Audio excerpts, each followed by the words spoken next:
নমস্কার, আমি আপনাদের জয়দেব শাস্ত্রী। আজ অম্বুবাচী নিয়ে যে সত্য বলবো হয়তো আগে কেউ বলেনি। আজকের এই পর্বটা আমার কাছে অত্যন্ত বিশেষ, কারণ আজ আমি একা কথা বলবো। কোনো প্রশ্ন নেই, কোনো অ্যাঙ্কার নেই, শুধু আমি আর আপনারা। এবং আজকের বিষয়টাও অত্যন্ত বিশেষ। অম্বুবাচী এই শব্দটা শুনলে অনেকে বলেন হ্যাঁ জানি 3 দিন কিছু করা যায় না, কিন্তু আজ আমি বলবো সেই কথাগুলি যেগুলি আপনারা কোথাও শোনেননি, যেগুলি কোনো বইতে লেখা নেই, যেগুলি আমি শিখেছি দীর্ঘ সাধনায় গুরুর কাছ থেকে এবং কামাখ্যার সেই পবিত্র মাটিতে দাঁড়িয়ে। আজকের পর্বটা মনোযোগ দিয়ে দেখুন, কারণ আজকের প্রতিটি কথা আপনার জীবন বদলে দিতে পারে। যে সত্য লুকিয়ে থাকে সে সত্য জানলে জীবন আলোকিত হয়। আজ সেই আলো জ্বালাতে এসেছি। প্রথম অজানা তথ্য, অম্বুবাচী কি শুধু হিন্দুদের না, এটা পৃথিবীর প্রতিটি মানুষের। একটা কথা দিয়ে শুরু করি। আমার কাছে একবার একজন এসেছিলেন, শিক্ষিত মানুষ, বললেন শাস্ত্রীজি আমি হিন্দু নই, অম্বুবাচী কি আমার জন্য প্রযোজ্য? আমি বললাম আপনি কি পৃথিবীতে থাকেন? তিনি অবাক হয়ে বললেন হ্যাঁ। বললাম তাহলে অম্বুবাচী আপনার। কারণটা বলি, অম্বুবাচী কোনো ধর্মীয় আচার নয়, এটা কেউ বলেছে আগে? এটা প্রকৃতির ঘটনা। প্রতি বছর আষাঢ় মাসে আমরা বলি পৃথিবীর মাটিতে একটি বিশেষ পরিবর্তন আসে। মাটির রাসায়নিক গঠন বদলায়, ভূগর্ভস্থ জলের চাপ পরিবর্তিত হয়, বায়ুমণ্ডলে বিশেষ বিদ্যুৎ তরঙ্গ তৈরি হয়। এটা হিন্দু বা মুসলমান বুঝে হয় না, এটা প্রকৃতির নিয়মে হয়। আমাদের পূর্বপুরুষরা এটা বুঝেছিলেন 1000 বছর আগে এবং এই পরিবর্তনকে সম্মান জানানোর একটি পদ্ধতি তৈরি করেছিলেন। সেই পদ্ধতির নাম অম্বুবাচী। সারা পৃথিবীতে এই একই সময় বিভিন্ন নামে এই প্রকৃতি পরিবর্তনকে পালন করা হয়। আফ্রিকায় বলা হয় আর্থ মাদার রিচুয়াল, আমেরিকায় আদিবাসীরা বলেন মাদার আর্থ সিজন, চীনে বলা হয় আর্থ গড ফেস্টিভ্যাল। সব একই সত্যকে আলাদা ভাষায় বলছে। এই অজানা সত্যটা মনে রাখুন, কেউ বলেছে আগে। অম্বুবাচী মানছেন কিনা সেটা ধর্মের প্রশ্ন নয়, এটা প্রকৃতিকে সম্মান করার প্রশ্ন। যে প্রকৃতিকে সম্মান করে প্রকৃতি তাকে রক্ষা করে, যে প্রকৃতিকে অবহেলা করে প্রকৃতি তার হিসাব রাখে। পৃথিবী কোনো ধর্মের নয়, পৃথিবী সবার মা। মাকে সম্মান করা প্রতিটি সন্তানের ধর্ম। দ্বিতীয় অজানা তথ্য বলবো, অম্বুবাচীতে পৃথিবীতে এমন কিছু ঘটে যা বিজ্ঞান মেনেছে কিন্তু ব্যাখ্যা করতে পারেননি। এই তথ্যটা আমি বলতে পারলে আপনারা অবাক হবেন। কামাখ্যা মন্দিরের জনিকুণ্ডে প্রতি বছর অম্বুবাচীতে জল লাল হয়ে যায়। বিজ্ঞানীরা পরীক্ষা করেছেন, নানা তত্ত্ব দিয়েছেন, লোহার যৌগের কথা বলেছেন, বিশেষ খনিজের কথা বলেছেন, কিন্তু একটা প্রশ্নের উত্তর দিতে পারেননি। প্রশ্নটা হলো ঠিক এই 3 দিনই কেন? আগে নয়, পরে নয়, কেন এই 3 দিন? কেন এই 3 দিন সূর্য মিথুন রাশির ঠিক 21 ডিগ্রি 35 মিনিটে থাকেন? জ্যোতিষের এই গণনায় 1000 বছরের পুরনো, এবং এই গণনা অনুযায়ী যে 3 দিন নির্ধারিত ঠিক সেই 3 দিনই কুণ্ডের জল লাল হয়। বছরে বাকি 362 দিন হয় না কেন? হোয়াই? এই কাকতালীয়তার কোনো বৈজ্ঞানিক ব্যাখ্যা নেই। তন্ত্র বলে এটা কাকতালীয় নয়, সূর্যের বিশেষ অবস্থান পৃথিবীর ভূগর্ভীয় শক্তি প্রবাহকে প্রভাবিত করে। কামাখ্যা সেই প্রবাহের সবচেয়ে শক্তিশালী কেন্দ্র। আরেকটি অজানা তথ্য বলি, শুধু কামাখ্যা নয়, ভারতের বিভিন্ন শক্তিপীঠে অম্বুবাচীর সময় বিশেষ পরিবর্তন দেখা যায়। তারাপীঠে এই সময় মন্দিরের দীপশিখা অদ্ভুতভাবে কাঁপে। বিন্ধ্যবাসিনী মন্দিরে এই সময় একটি বিশেষ সুগন্ধ আসে। এই ঘটনাগুলি 1000 বছর ধরে দেখা গেছে, বিজ্ঞান স্বীকার করেছে কিন্তু ব্যাখ্যা দিতে পারেনি। এটাই তন্ত্রের রহস্য।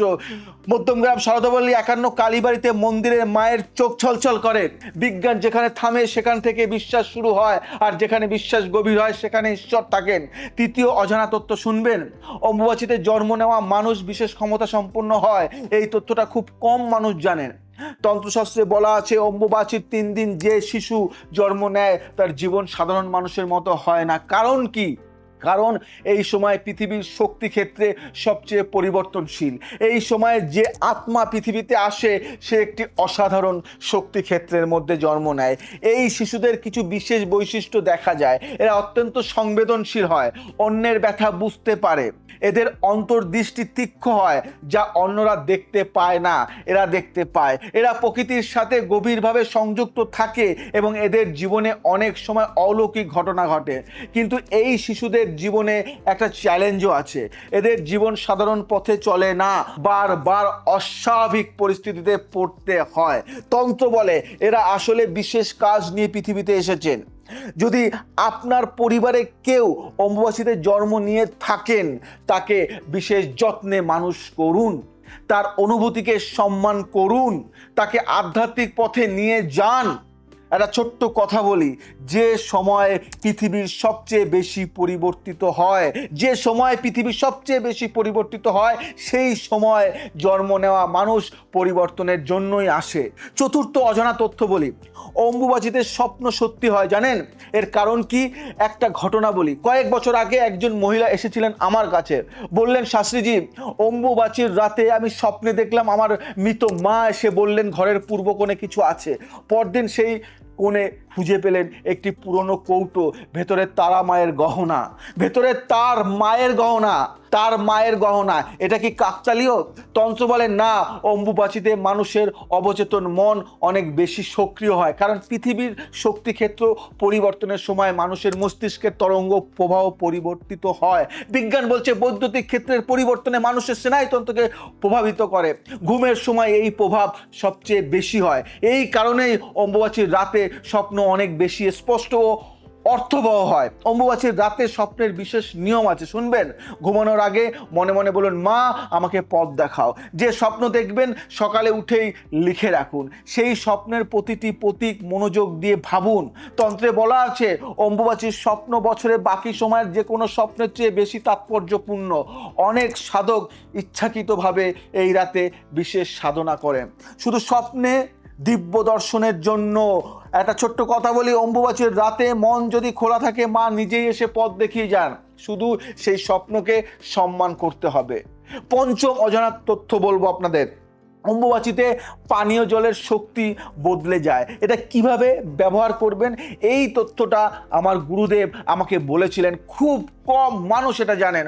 অম্বুবাচীর সময় বৃষ্টি শুরু হয়, এই প্রথম বৃষ্টির জল অত্যন্ত বিশেষ। তন্ত্রে এই জলকে বলা হয় অম্বু জল বা শক্তি জল। কেন বিশেষ? কারণ এই জল পৃথিবীতে পড়ার আগে বায়ুমণ্ডলে একটি বিশেষ শক্তি স্তর অতিক্রম করে। অম্বুবাচীর সময় বায়ুমণ্ডলে যে বিদ্যুৎ চুম্বকীয় তরঙ্গ থাকে, প্রথম বৃষ্টির জল সেই তরঙ্গ শোষণ করে। আধুনিক গবেষণায় দেখা গেছে বর্ষার প্রথম বৃষ্টির জলে বিশেষ খনিজ থাকে যা অন্য সময়ের বৃষ্টিতে থাকে না। এই জল কিভাবে ব্যবহার করবেন? অম্বুবাচীর প্রথম দিন যখন বৃষ্টি হয়, একটি পরিষ্কার পাত্রে সেই জল সংগ্রহ করুন। এই জলে গঙ্গা জল ও তুলসী পাতা মেশান। বিশেষ মন্ত্র পড়ে এই জল পবিত্র করুন। এই জল পান করলে শরীর শুদ্ধ হয়, গাছে দিলে গাছ দ্রুত বাড়ে, বাড়িতে ছিটিয়ে দিলে নেতিবাচক শক্তি দূর হয়, অসুস্থ মানুষের মাথায় দিলে উপকার হয়। কিন্তু একটা শর্ত আছে, এই জল সংগ্রহের সময় মন পবিত্র থাকতে হবে। কারণ তন্ত্র বলে জল মনের তরঙ্গ শোষণ করে। পবিত্র মনে সংগ্রহ করলে পবিত্র জল, অপবিত্র মনে সংগ্রহ করলে সাধারণ জল। অম্বুবাচীর প্রথম বৃষ্টি হলো মায়ের কান্না, আনন্দের কান্না। সেই জলে মায়ের আশীর্বাদ আছে।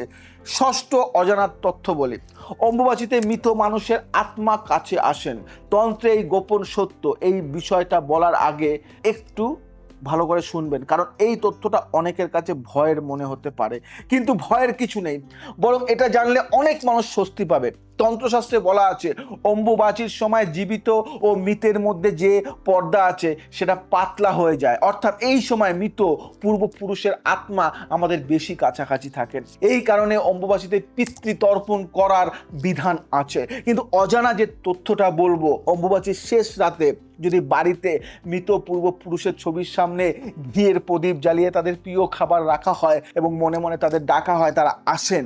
স্বপ্নে নয়, সরাসরি নয়, কিন্তু একটা অনুভূতি অনুভূতির মাধ্যমে, একটা উষ্ণতার মাধ্যমে, একটা শান্তির মাধ্যমে। অনেক মানুষ এই অনুভূতির কথা বলেছেন আমার কাছে। এই রাতে তাদের কাছে ক্ষমা চাইতে পারেন, তাদের আশীর্বাদ চাইতে পারেন, তাদের ধন্যবাদ জানাতে পারেন। আমার গুরুদেব বলেছিলেন, অম্বুবাচীর শেষ রাতে পূর্বপুরুষকে ডাকলে তারা শূন্য হাতে যান না। বিশেষ একটা পদ্ধতি বলি, সন্ধ্যায় পূর্বপুরুষের ছবির সামনে ঘিয়ের 5টি প্রদীপ জ্বালান, তাদের প্রিয় খাবার রাখুন, ওং পিতৃভ্য নমঃ 108 বার জপ করুন, মনে মনে বলুন আপনারা এসেছেন জানি, আপনাদের কৃতজ্ঞতা জানাই। এই একটি কাজে পরিবারের অনেক পুরনো সমস্যার সমাধান হয়ে যায়। একটা ছোট্ট কথা, মৃত্যু বিচ্ছেদ নয় দূরত্ব, মৃত্যু বিচ্ছেদ নয় দূরত্ব। অম্বুবাচীতে সেই দূরত্ব কমে আসে, এই সুযোগ নষ্ট করো না। আজকের পর্বটা শেষ করার আগে একটু থেমে বলছি, কারণ আজ অনেক কথা বললাম, অনেক তথ্য দিলাম, কিন্তু সবচেয়ে গুরুত্বপূর্ণ কথাটা এখনো বলিনি। সেটা হলো, অম্বুবাচী শুধু 3 দিনের নয়, অম্বুবাচী একটি মনের অবস্থা। সারা বছর যদি পৃথিবীকে মা মনে করে চলতে পারেন, প্রতিটি দিন অম্বুবাচী। যদি প্রতিদিন সকালে মাটিতে পা দেওয়ার আগে একবার মাকে স্মরণ করতে পারেন, প্রতিদিনই পবিত্র। যদি প্রতিদিন প্রকৃতিকে সামান্য একটু সম্মান দিতে পারেন, প্রতিটি দিনই শুভ। এটাই অম্বুবাচীর আসল শিক্ষা। আজকের এই তথ্যগুলো শুধু জানবেন না, জীবনে প্রয়োগ করুন। এবং যদি কোনো প্রশ্ন থাকে, জীবনে কোনো সমস্যা থাকে, অম্বুবাচীতে বিশেষ কোনো পূজা করাতে চান, আমি আছি। আমার কাছে আসুন, আমি আপনাদের জন্য আছি। চূড়ান্ত ভাবে কাজ করব। অম্বুবাচী মানে শেষ নয়, শুরু। পৃথিবী যেমন 3 দিন বিশ্রাম নিয়ে নতুন ফসলের প্রতিশ্রুতি দেয়, তুমিও থামো, বিশ্রাম নাও, নতুন হয়ে ওঠো। পৃথিবী মাতার এই আশীর্বাদ বছরে একবার আসে, এই সুযোগ কাজে লাগাও। যদি ভালো লাগে শেয়ার করো এই তথ্যগুলি। আজ আসি, আবার আসবো নতুন কিছু নিয়ে। ভালো থাকো, সুস্থ থাকো, সবাইকে ভালো রাখো। জয় শ্রী ঠাকুর রামকৃষ্ণ।